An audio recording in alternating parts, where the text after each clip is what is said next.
Hello, everyone. Welcome back to another episode of the Unstoppable Dad Project. Appreciate you joining me here for another week. This week, I am joined by Jey Young of the Young Dad podcast and also of Ball Boy Blogs. So, Jey, thanks so much for joining me on the podcast. I really appreciate your time.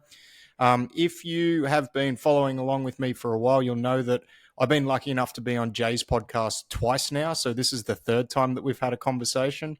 And I was able to have some really good conversations with Jey. So now that I'm transitioning into more of an interview style podcast rather than the solo shows that I've been doing, Jey was one of the first people that came to mind that I wanted to get on and just let him impart some wisdom onto you guys that I'm lucky enough to have listened to this every single week. So, Jey, thanks for coming on, man. I really appreciate it. Honored, man. Very honored. Thank you so much. That was a flattering introduction.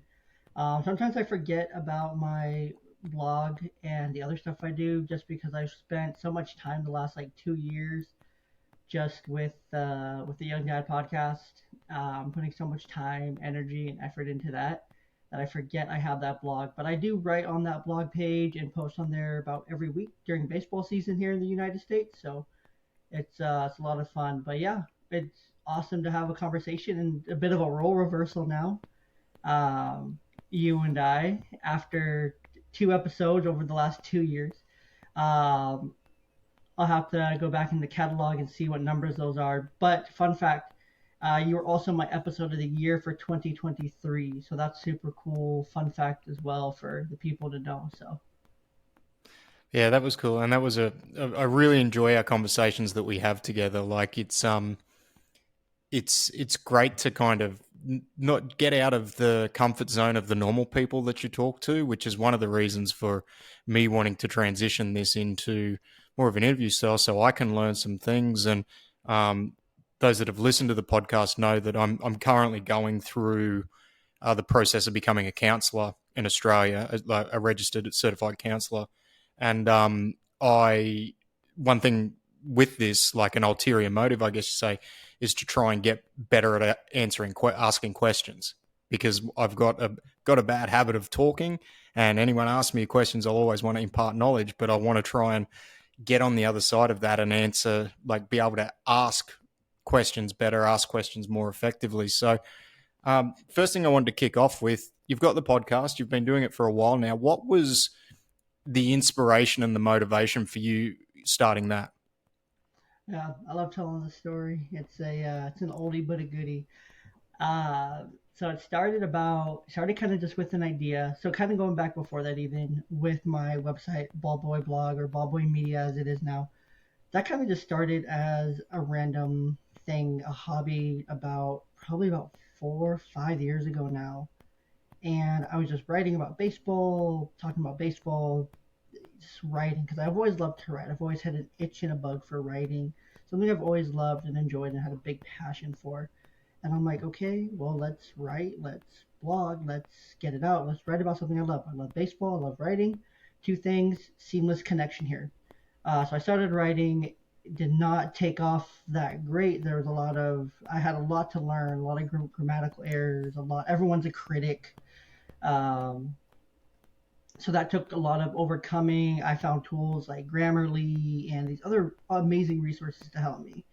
And then that turned into COVID, and then the whole TikTok thing came about. So I started putting myself in front of a camera, answering questions that I seen came in on the blog and on my Instagram. So then I just started answering questions, and then I started getting more questions, and I got more and more comfortable behind like a camera and a microphone and being kind of on this side of it and talking and not really worried about like how I looked or my speech impediment or the pauses or the awkward uhs and ums and everything like that. So then that transformed COVID. I got divorced in 2021. And then my brother and I were talking about it later in 2022. We had been kind of bouncing about it. I had been doing my sports podcast I had been doing it before that during 2020, during COVID, during first part of lockdown, because everyone was doing a podcast and TikTok about something. That's just what you had time to do. You just did it. So that's what I was doing.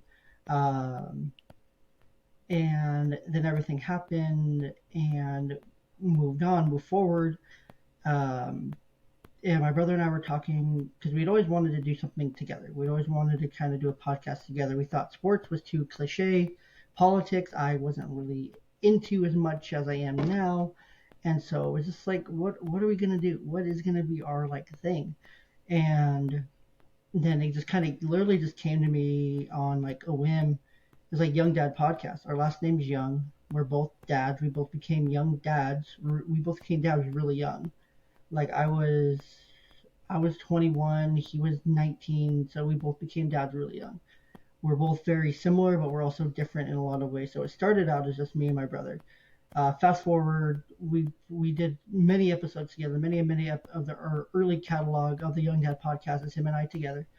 So I'm pretty sure our first recording that you and I did was all three of us together, and then It our was, second yeah. one was just you and me. And so we got to that point. Things evolved. He had a third child, um, and then that's when kind of things more fully became just me. It was already kind of me prior to that, but it was just more me doing all the things, and he gave me his blessing to kind of take it and move on. So we came up with it with the intention, and the intentions I've carried with it is just, the intention is to help really anyone who needs, not just for parents, it's for men, it's for women, it's for families, even though not every episode is family friendly. It's for single people, it's for men of all ages, women of all ages, people of all ages, disabilities, walks of life, everything like that. I really truly try to feel like it can hit something for everyone in every single episode. That's what I want. That's the goal, is to reach someone in every single episode so everyone has some kind of takeaway. Whether it's a mental health hack, whether it's a piece of advice, whether it's a piece of dad advice, maybe it's a dad hack, maybe it's just something random in there that you can take away, some little tidbit. Maybe it's a laugh, maybe it's a place of solace, maybe it's a place of community that you find through the podcast and whatnot. So things have evolved so much since I started 2 years ago, which is crazy. I'm remarried now to my lovely wife, and life's just crazy different. It's crazy to think that 2 years ago when I started the podcast, my kids were 4 and like 1, and now they're almost 7. My oldest one's 7, and my youngest one's 3, going on 4 later this year. So it's just kind of like crazy to see how everything. And I was single. I was really going through a lot of different things and had a lot of different emotions. I was working a job I hated. Now I work in a job I absolutely love in mental health, helping youth and families. And so just how everything's kind of come full circle, not since the podcast, but in addition with the podcast as being a big part of my life, has been really cool to see, and been something kind of there to have a really positive outlet for me to look forward to doing, and something that's really like carried my creativity to help me continue to create more. Did you find starting the podcast when you were going through a tumultuous time was a little bit cathartic for you, being able to have conversations with other people, just having that as an outlet to, I guess, get out of your own head a little bit? 100%. That's when we really started talking to more people, when we got out of our own way, because we were in our own way for quite a while, where we would structure things, we would have like time segments, things like that. And then we kind of got out of our own way, and we're like, let's just kick this, and Joe Rogan style, let's just kick this free form conversation. Let's just see what happens, where the conversation goes. We'll have a topic, an idea, we'll prepare some questions, and that's kind of really where it really took off for me, was that difference in just having the conversation with people, conversating with men and women, um, of all different walks of life, being open to any ideas, to the point where you fast forward to today, where I talk to Reiki masters and dads and moms and uh, different people with children with disabilities, without disabilities, just all sorts of walks of life, Christians, non Christians, and really just everything in between. And it's such a beautiful experience. And it's still very cathartic to this day, going back and listening and, posting and finding these moments like, oh man, I remember that conversation. Like, man, that was so cool. Like, this person was so great. I remember I learned that from this person, and we resonated, we connected over this experience. So it still is very cathartic to this day. But when we very first started talking to people, I feel like we were very much in our own way of having that full like essence of the very at the very beginning. Yeah, it's one of those things where it's funny that you mentioned like when it started, and it kind of started through like a quite a tumultuous time where for you, like, you had COVID, you had the divorce and everything like that. And I kind of look back on my own experience a little bit, and starting a podcast for me was something like I put off for years and years and years. Like, I had the idea of doing it probably 2 years before I started doing it. And then when I actually got in and I started doing it, it was more the reason for me doing it changed pretty dramatically. One of the reasons why it was a solo show for so long, because I would always think of it as I didn't really care who was listening. It was more, this is like a video vlog or a video journal.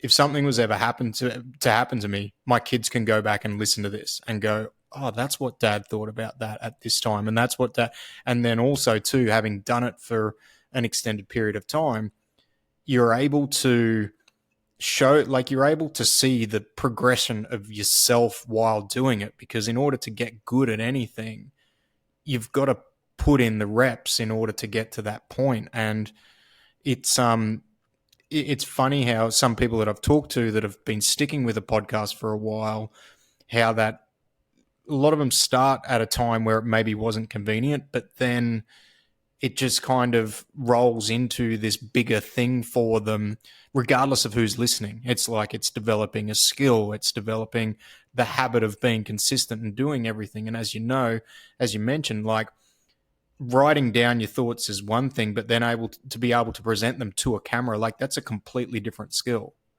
And as I'm finding out right now, it's even a completely different skill to be on this side, asking questions and letting people talk. So it's it's interesting that everyone's perspective and experience when they're going through doing that, because that transitions across everything, right? 100%. And I've felt that transition in my life 100% to where the different skills and things I've learned from the podcast have really helped me in a lot of different areas of my own life when it comes to having conversations with people, being able to sit and listen and stay engaged, and be able to, really listen with intent to be able to think of, okay, what's that next question going to be? Well, how are we going to keep this conversation going?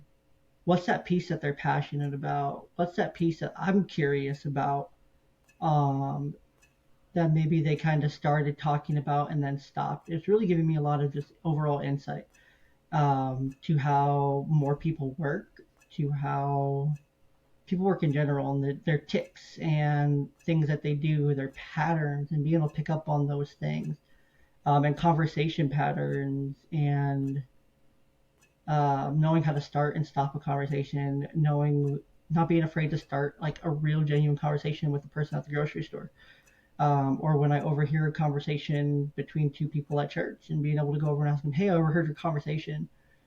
um, I can really empathize with you because I went through a similar experience and I'm going through something similar now. Like, can I join in your conversation, kind of thing? Not being afraid to go and take those leaps and, make those new connections has been really important for me. And some of the things I've learned and been able to develop. And it's definitely weird when I get to be on this side of it and share like those things I learned. And it's really fun, really cool, and really different, to be on the other side of the microphone. So You mentioned curiosity. What's one thing that's piquing your curiosity at the moment? Is there something that's come out of left field that you're like, oh, geez, I'm really interested in going down the rabbit hole on that? What's I'm always kind of, I have ADHD, so I'm always, every little thing can, anything can pique my curiosity. One thing I've kind of been very fixated with over the last, I don't know, probably the last 20, no, not even 20, probably about the last like 6 months. If I'm putting it into like numbers, I'm thinking in weeks, or probably about the last 6 months. I've been really invested in like racial issues, political science kind of things, to where I've divested a lot of my time-consuming media about like politics and things going on here in the U.S. and getting different perspectives on our election and different lenses, trying to view it in a bunch of different ways, ways that I resonate with, ways that I may not resonate with. And I found myself resonating with a lot of different like podcasts and opinions and streams that I thought I would never be interested in, and ones that I was originally interested in, I've lost interest in, um, just because I don't just like I would want to go and listen to Joe Rogan like every single day. I was a Joe Rogan truther, and I still do. I think he's one of the best out there. His show is amazing. The content he produces, top notch. I will never take that away from him. I love Joe Rogan, um, but like I started to find myself not as interested and engaged with his content, to where I started finding more other podcasts like PBD podcasts, the President's Daily Brief, America on Trial with Josh Hammer, Politics by Faith, and these multiple lenses of the world and what's going on that just really captured my interest at a higher level. Um, Stuff that piques my interest. Additionally, of course, baseball. It's baseball season here in the United States, so that always has my interest during this time of year. Um, of course, my job always has my interest, trying to think of new ways, new interventions, different kinds of things to try with clients and with kids to see how they work. Right now, it's different cognitive psychology issues when it comes to decision making. So there's always a bunch of things that I like. I will literally just put on a window of TED Talks while I'm working and doing podcast stuff and planning media and things like that. And I just let the TED Talks just play and play and play and play. They all ultimately say the same thing. But I guess the rabbit hole I went on most recently was about grief, and was how about wardens for tasks of grief. Basically, wardens for tasks of grief are designed to help you carry the grief with you, because you can't get rid of the grief. You have to learn to live with the grief. You have to learn to carry that grief forward with you. And grief isn't just when someone dies. It's when you lose someone. It's when you lose a part of your identity. It's when you lose a part of you that's no longer a part of you anymore. Maybe you became a Christian and now you're grieving the loss of a life you had before.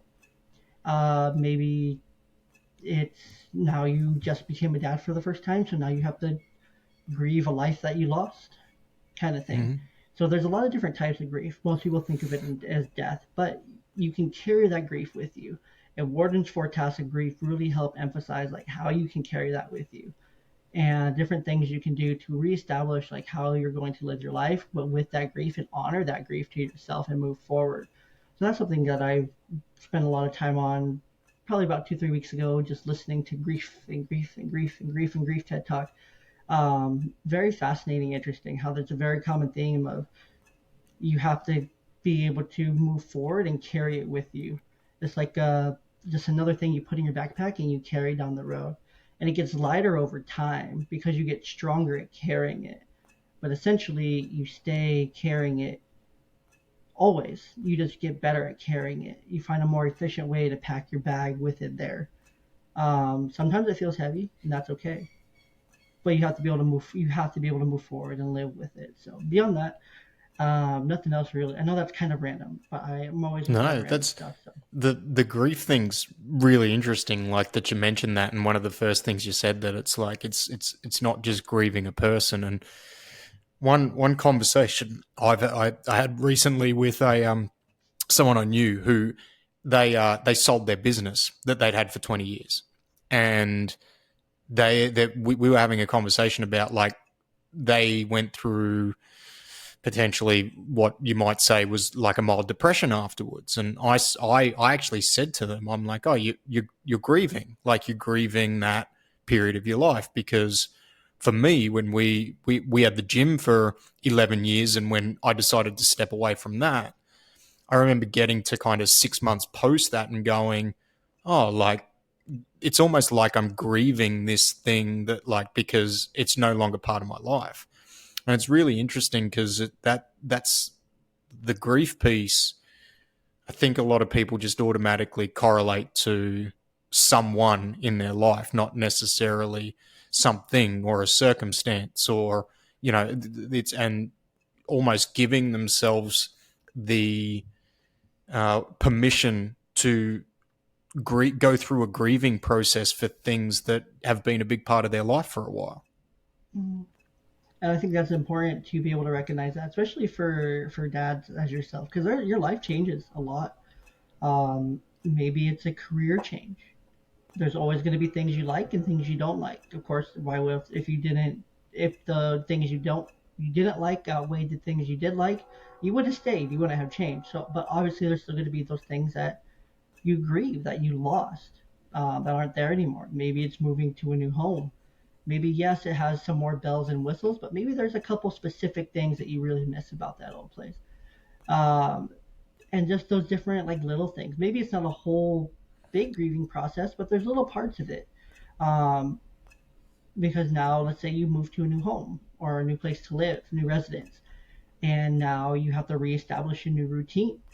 What does those things look like in your new home? Maybe it takes you longer to get out the door in the morning because now you, instead of going from a one-story home, now you're in a two-story home, and now your bedroom's upstairs. So now it takes you longer to walk in and get downstairs and do everything. So you just have more move around the house time that you have to plan for now. Um, which and then maybe your commute's going to be longer too, depending, or maybe it's shorter. So you have to kind of balance all those things. So there's definitely always, not always, because you don't always want to be grieving something. Because I don't think life really has that many things truly to grieve. I truly believe overall, yes, there will always be things that you could grieve, but one saying that I've really tried to adopt lately is, would this matter tomorrow if I was no longer here? Mm. Kind of thing. And to try to take that lens, like, especially when it comes to like things with my wife. Would this thing I'm frustrated, upset, mad about, would this truly matter if I lost them tomorrow? Kind of thing. And And really that just try doesn't to leave take a that. lot of things when you look at it through that lens, right? Like No, there's not much leaves left after that. nothing. Leaves nothing. Um, because there's nothing more important that I would take over that. Just like this little thing. Then you put in perspective. It's like, okay, maybe it feels like a big thing, but let's zoom out. Oh man, that's a really small thing in comparison. So being able to just zoom out and look at it from that higher perspective, not a higher perspective, but that outside perspective of yourself, like to zoom out of yourself. If someone was taking a picture of you or watching you on camera, so let's say you're looking at the thing on your phone, but let's say that someone else is looking at you through another lens. So it's like a third point of view. They're going to see you having this big reaction. Or maybe they're going to see you having a small reaction. Because maybe that's what you're actually having on the outside, but inside you're reacting big, but like, this isn't what matters at all, kind of thing. And so just being able to keep in perspective of what truly matters.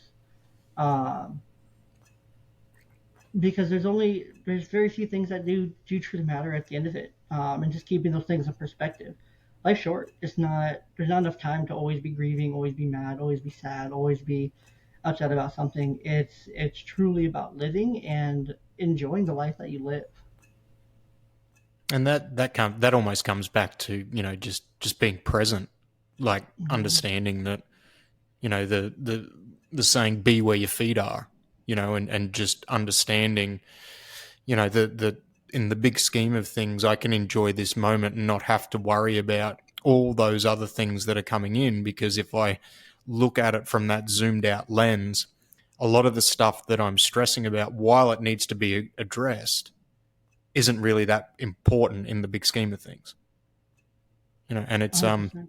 yeah, it's a really important perspective to have when you're for anybody to have, but especially when there's a lot of dads, as you know, walk around with what feels like the weight of the world on their shoulders, and that's not to downplay their issues or the things that they're dealing with, because some dads, like people really have some heavy stuff that they've got to work through. But yeah, taking that step back and being a little bit more present is definitely something I think for me personally, as I've gotten older, it's like it's almost easier to do that with a little bit more maturity. 100%. And I think the biggest part of it is self love in the respect of self discipline at the same time. Self discipline is self love. Will Smith has a great video on this on YouTube. It's about 15 minutes long. I used to listen to it every single day. I actually sent it to one of my buddies. I'm like, this will help you with what you're going through. I'm promising you that, because what you're going through, this is going to help you. But really, what that concept of self discipline is that personal ownership, especially as a man, to kind of align with what we're taught. Matt, I can't fix how you feel. Matt, I can't fix your heart. No one else can fix those things inside of you except for you. You have to do the work to fix those things. I can't do that for you. You can't do that for me. You can support me through it, but ultimately I have to make that choice. I have to take that accountability. Yeah, that shit sucks. What I went through, what happened. I could throw myself a pity party all day, or I can choose to be disciplined through it and self-discipline myself through it to get through it. And then when I get through it, I'm gonna love myself even more, kind of thing. So self-discipline is self-love. You can't control, and it also goes in like you control what you can control. God grant me the wisdom to control the things I can control, um, and to know the things I can't. Part of the Serenity Prayer, which is so powerful because you can't control if your kid's gonna cry. You can't control all the choices they're gonna make at school. It'd be great if you could, but you can't. It would be great if you could control your wife 100% of the time, taking your jokes that you mean as jokes, but you can't. You can't control how other people react. That's on them. That's for them to figure out, for them to get through. What you can control is you. What you can control is if you've been hurt by something and now you're taking that hurt out on other people. You control that part of it. You control that healing aspect of it. You control if you're carrying something heavy, okay, you control how you can make it lighter. You have to display that self discipline to make it now lighter. You have to take those steps forward to make that weight lighter, to get stronger at carrying it metaphorically. How are you going to do that? It starts with step one, then step two, then step three. Before you know it, you've gone a mile. Before you know it, you've gone 5 years. Before you know it, it's fully in the rearview mirror. You can't even see it anymore. Before you know it, but you have to start, because it doesn't help you when you're just blaming others and you're taking that out on other people, whether it's a divorce or something really big that you've gone through within your family. You can't blame that other person for it. They're never going to apologize. They're never going to come back. It's most likely not going to be reconcilable. I don't know how to say that word, but it's on you to move forward. It's on you to own those parts of you. It's on you to leave no doubt with yourself of how you're going to move forward and be able to tell yourself what's next. How do I get to Mm. what's next? Kind of thing. And to be able to focus on, fully focus on the things that only you can control. Yeah, 100%. And that's for you, for anybody, right? Like, I think sometimes when we feel overwhelmed and like we can't get anywhere, it almost comes back to, we feel like there's a lack of control on the situation, right? Like I'm frustrated, I'm angry, I'm overwhelmed, and like you see it in your kid, like I see it in my kids, right? It's like, why are we getting upset about this? And it's like, when you get down to it and you sit down with them and you're talking through it, it's like, well, it's a lack of control. Like they don't feel like they can control the situation. And then it's just, right, what can we control? What's in our circle of influence and what's outside it? Because there's no point in getting all wrapped around the axle about those things that are outside of that circle of influence. And when you really boil it down, it's almost like looking at from the lens of, if I wasn't here tomorrow, would any of this matter? When we really boil it down, like, we can control the way we react, but we can't control how someone reacts to our reaction. So like, or our actions. Like if we take actions that we feel are the right, like we're doing the right thing based off our core values, then you know we've kind of just got to be okay with what comes next. 100%. And And that's it's yeah, sorry, it's important to know that anger is a secondary emotion. The reason you're angry is because there's another emotion that you haven't dealt with. And now your body's turned that into anger. It's very common for men to be able to shift that initial feeling into anger because that's all we know. That's all we're taught. We're not taught to process those feelings, so it just ends up as anger. But when you start to unpack the anger, okay, why am I angry? Oh, well, I'm angry because this person made me sad. Okay, so you're actually sad. You're not angry. You're sad. Okay, why are we sad? Okay, well, because this person did this thing to me or it made me feel this way. Okay, well, that's how you actually feel. So now you're going, your surface layer emotion is anger, right? And now you're digging down. You're digging to what the actual root of it is. You have to dig down to that root of that emotion because anger is not the root of the emotion. Anger is your reaction. Anger is your surface level. Anger is what you're presenting. What's really underneath there is unmet needs, and for your children, same thing. They get angry because they can't express the things that they want. There's something else happened, and they either feel unheard, unvalidated, or they need something. So either there's other feelings under there, or there's unmet needs. That's normally what it comes down to. And when our needs aren't met, then we're gonna be a little mad that our needs aren't met. Um, but if you meet that need, and you can meet that need for your children, or for your spouse, or for yourself, that anger's not going to be there because you met that need. But you have to be able to boil it down and kind of peel the layers of the onion back and say, okay, this first layer is my anger. Okay, what's underneath there? Okay, what's underneath there? What's underneath there? Why? And be able to question yourself. Because if you can't question yourself, or if you're not questioning yourself at all, you're just always going to be boiling over. You're always going to be steaming over. You're going to be like that tea kettle ready to whistle off kind of thing. And you don't want that. You don't want to be that person. That doesn't do anything for you mentally, physically, spiritually, emotionally, to always be at that boiling point. You have to be the water that's barely being turned on to heat up. So you don't even get to that point unless it's something really big to get you to that point. So you have to be able to kind of bring it back and ask yourself why am I angry, and then dig into that. And if it's a need that you need to meet, then great. If it's a need that someone you need help with meeting, okay, communicate that need to the person you need to help you meet that need.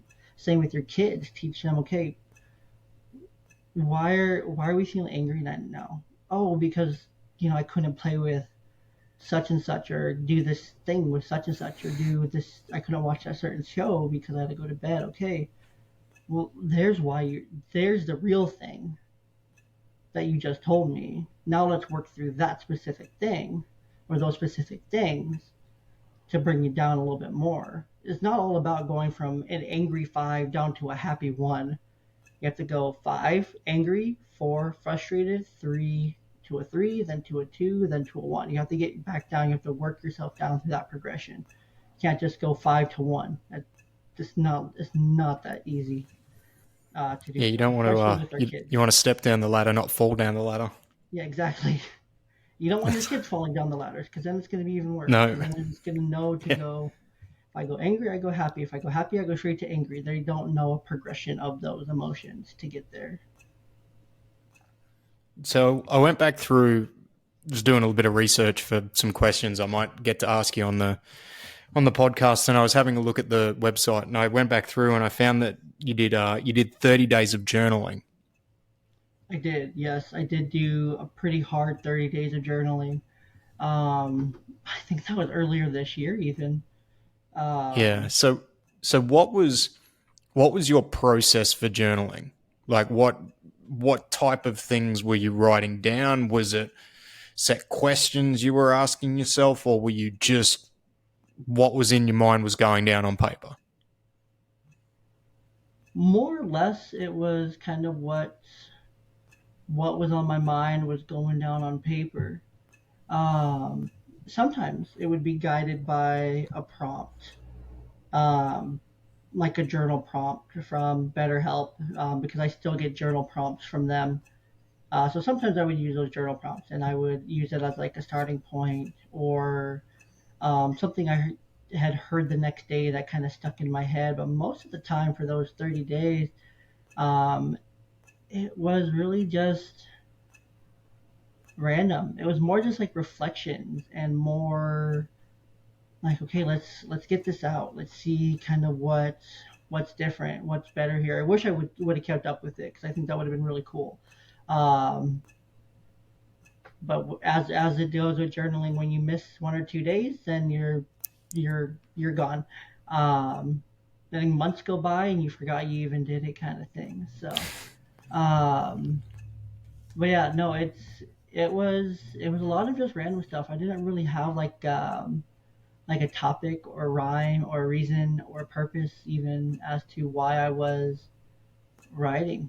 So I was just kind of sat down and put a timer on for 10 minutes and forced myself to put some words on the page and type it out. So, Very cool. What do you, if you had to nail down 1 to 2 benefits that you've seen from doing that, what would be number one and number two? um,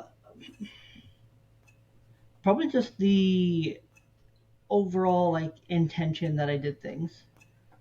Number one would just be like overall intentionality of me doing things on a day to day basis. Because I was thinking, I knew what my day was gonna look like.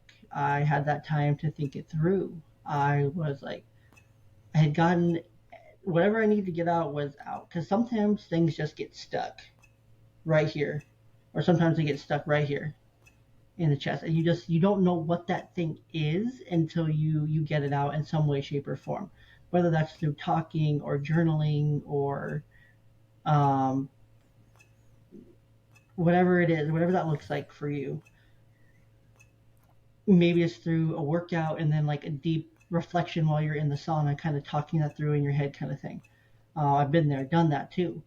Um, so just knowing that like I unloaded all those like emotions and all those things in my head and in my like body, I unloaded all those things, so they were all out. Second thing was just like I felt myself being more intentional, like the choices I was making were more intentional. Like I knew the choices I had to make were intentional. Now, even now, I think like, okay, now I go to make a choice. I'm like, oh, is that really the best choice right now? It helped me stop and think a little bit more. So being a bit more mindful, being a bit more intentional. Mm-hmm.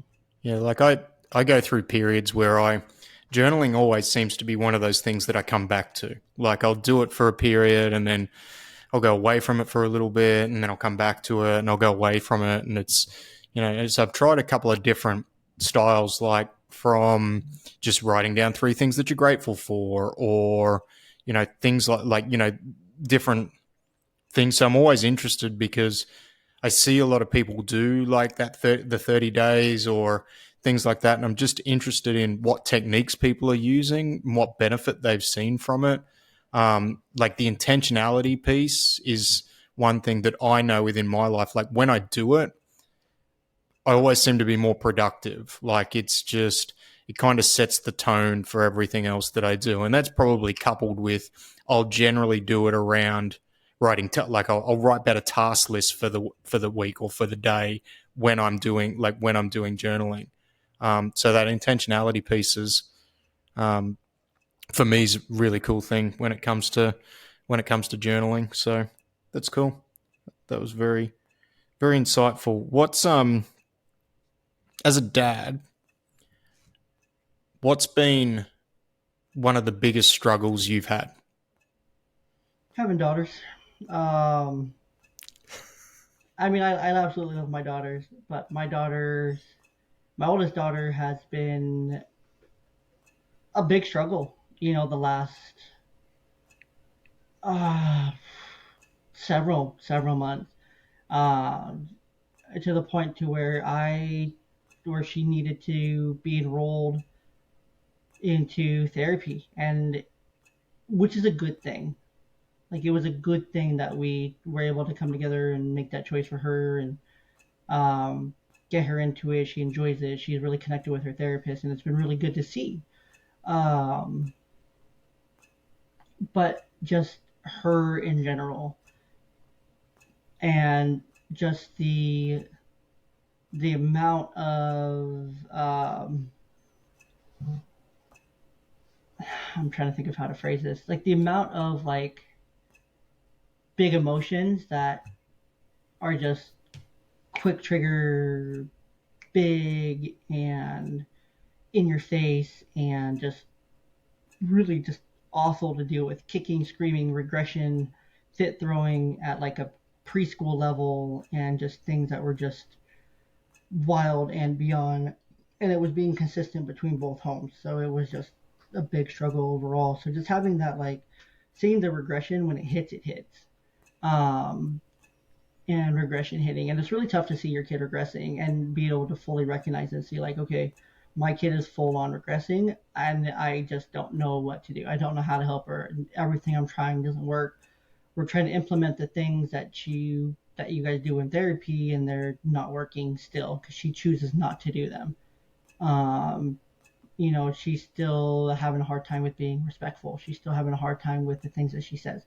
She's still having a hard time with um, non-preferred tasks, and she's still struggling across the board with everything but schoolwork kind of thing. And going to school and being at school and being good at school. Like there's no issues with school. It's just the home life is difficult with her. Has been difficult, and it comes in waves. It definitely comes in waves to where she'll have some really good days, and then the highs are high and the lows are low.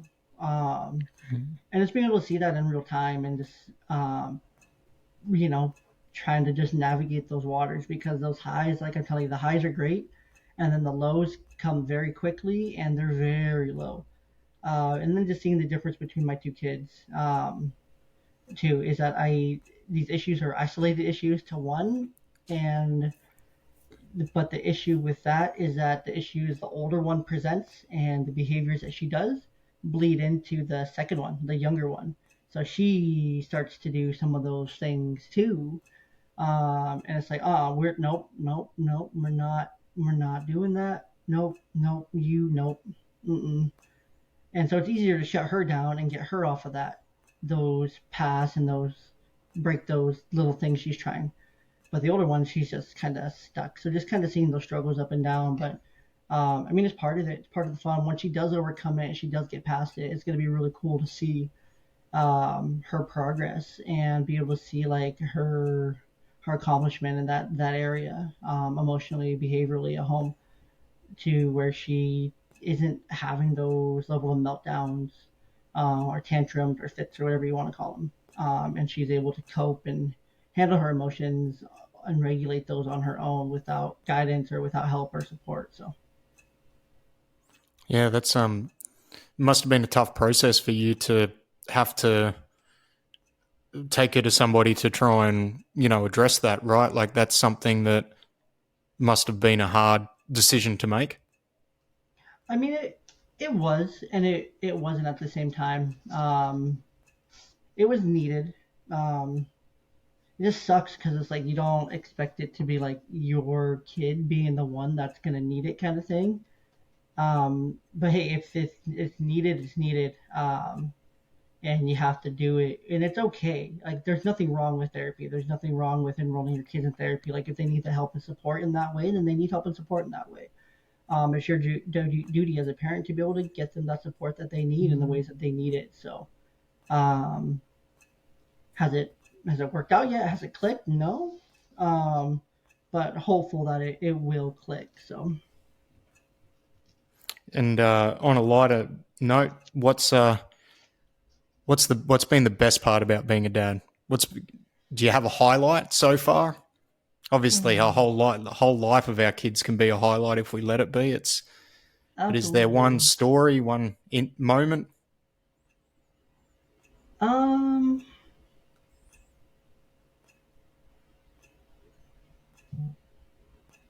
n- um,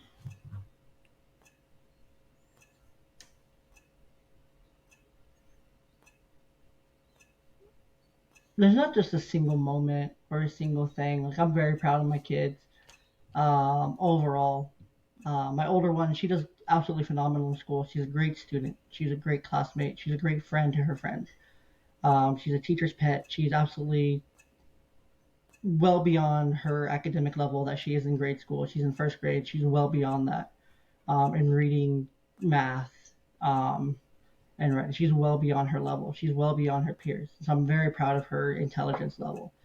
Um, and just her natural given, her God given abilities to do things, to do hard things, to persevere.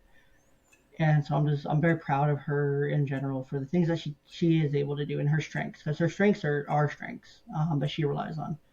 Great reader, quick learner, talented little girl. When she puts her mind to something, she absolutely crushes it. For my little one, she is the one that lights up the room for everyone. Everyone loves her. She's around. She lights up a room with her smile, with her personality, with her laugh, with her everything. She's always making people laugh. She's always being silly and goofy and fun and keeps the mood light. And she really just reminds me, like, for her, like, it's not that deep. It's like you don't have to take it that seriously. Like it's not like life's not that serious. Like just have fun, blow some bubbles, um, enjoy life, play around, dance randomly when you hear music in the grocery store, sing along to a song you randomly hear when you're out and about. Um, be nice, be kind. So she's just a really good reminder of all those things. Very cool.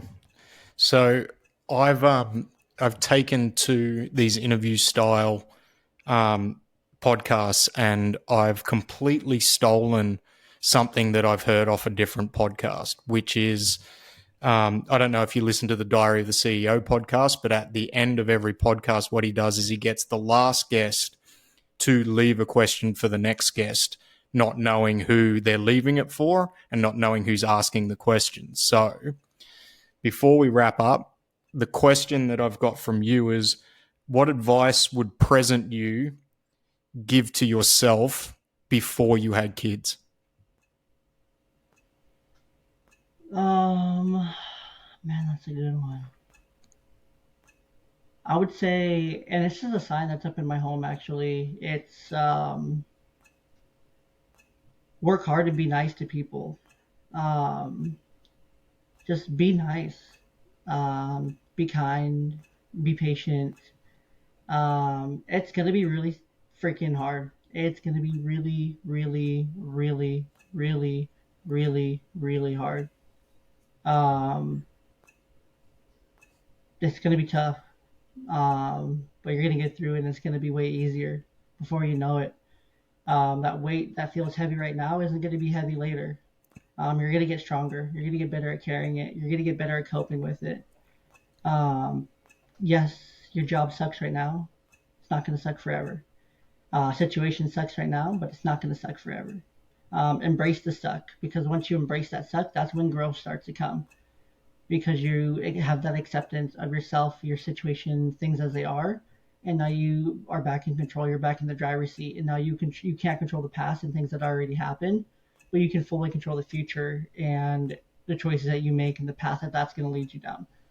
Um, and probably the other biggest thing that I would tell myself is don't lose faith in God. Keep the faith, and whatever that looks like.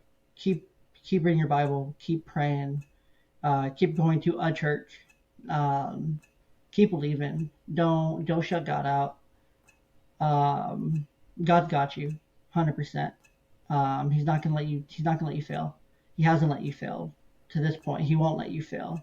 Whether you're talking to him or not, whether you're worshiping him or not, whether you're believing in him or not, he has an ultimate plan for your life, and he has a plan for all the details, every step you take, every breath you make, and he hasn't forgotten about you, even though you've forgotten about him. Um, and just keep your head up.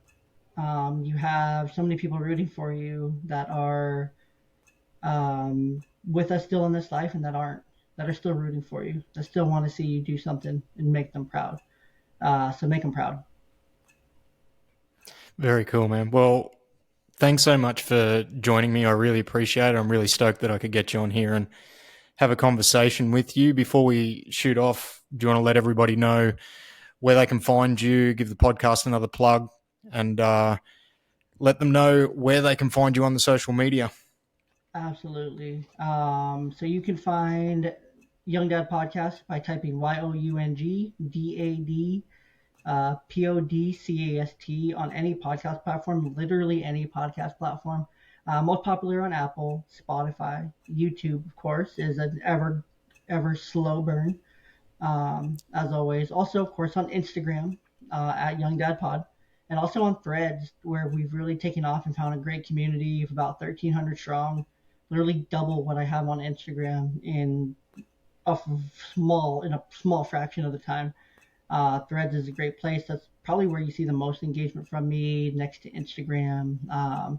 We are on Twitter, Truth Social, and Rumble. We're everywhere that you have social media. Whether we post on there or whether I post on there or not is a different story. But mainly YouTube, Instagram, Threads, Facebook is where you're going to find the most of me. Of course, get the podcast everywhere you podcast. For the rest of May, we are doing twice a week releases. June, we're going back down to once a week. And then July, I'm not sure what we're doing for July yet. I'm still trying to decide. But lots of content coming out. We're on episode 110 right now with about 20 or 113 with about 25 more in the bank ready to come out. So stay tuned. Lots of great stuff coming up. Nurses, doctors, parents, dads, everyone, moms, everyone in between. Um, and of course, if you want to connect further, feel free to reach out on Instagram. I'm happy to connect, have conversations, have honest conversations, hard conversations, and be a place of support for people. So, I'll drop the links to all of that in the show notes and up on our Instagram page as well if you want to find Jay. But thanks so much, brother. I really appreciate your time and I appreciate our conversations every time we have one. So we'll talk again soon. of course, man, thank you so much. I appreciate it. Thanks.